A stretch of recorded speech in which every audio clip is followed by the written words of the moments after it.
ছাতকে জুলাই পুনর্জাগরণে সমাজ গঠনে শপথ গ্রহণ ও আলোচনা সভা অনুষ্ঠিত হয়েছে।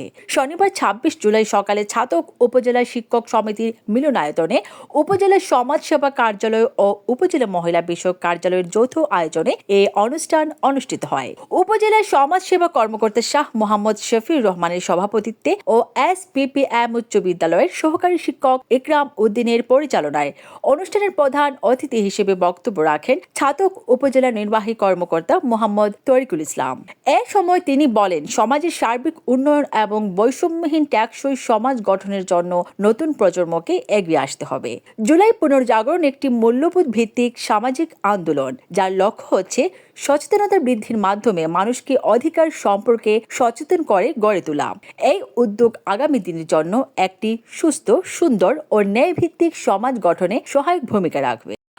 কথা বলা, মুখের ভাষা কেড়ে নেওয়া যে প্রচেষ্টা ছিল, এই যে সেটারই ফলশ্রুতি আমরা যখন দেখতে পেয়েছিলাম যে আন্দোলন যখন চরম তুঙ্গে দাঁড়ানোর উচিত ছিল, ফ্যাসিস্ট বিরোধী আন্দোলন, তখন ফেসবুক, টুইটার সব বন্ধ করে দেওয়া হয়েছিল।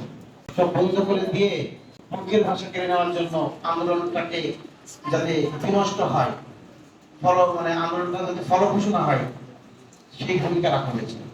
যাই হোক, সেই সব স্মৃতি থেকে আমরা যেটা শিক্ষা পাই সেটা হচ্ছে যে আগামী বাংলাদেশে এমন বাংলাদেশ গঠন করতে হবে যেটা হবে বৈষম্যহীন, যেটা হবে সকল মানুষের বাংলাদেশ, যেটা হবে অসাম্প্রদায়িক, যেটি হবে চেতনার, যেটি হবে মুক্তির বাংলাদেশ।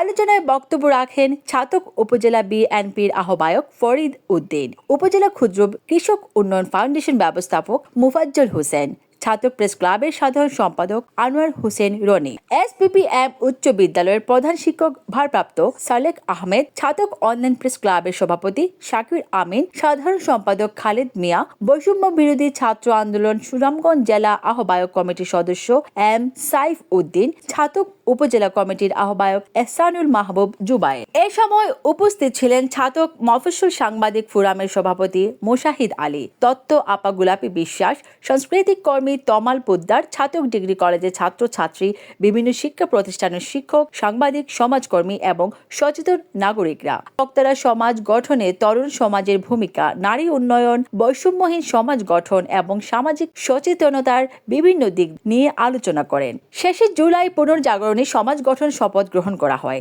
শপথ বাক্য পাঠ করান প্রধান অতিথি। এ ধরনের অনুষ্ঠান সামাজিক মূল্যবোধ বৃদ্ধির পাশাপাশি সচেতন নাগরিক গড়ে তুলতে কার্যকর ভূমিকা রাখবে বলে মত প্রকাশ করেন অতিথিরা। সভা শেষে বিশেষ মোনাজাত পরিচালনা করেন কেজাউড়া হাফিজিয়া মাদ্রাসার শিক্ষক হাফিজ মাওলানা তাজ উদ্দিন আহমেদ। হ্যাপি জান্নাত, ডেস্ক রিপোর্ট, সিলেট তথ্যানুসন্ধান।